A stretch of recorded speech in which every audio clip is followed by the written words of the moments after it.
I need this repair done, so I decided to do it like this.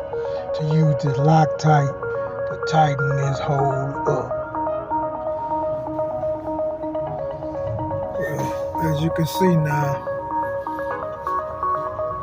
I done closed that hole up, that tear.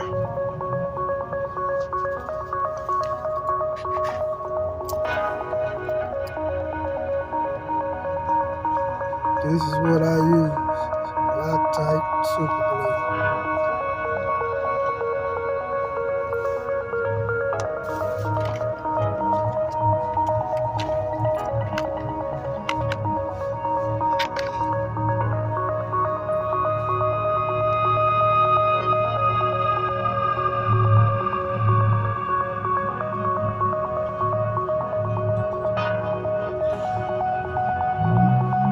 That's what it works on.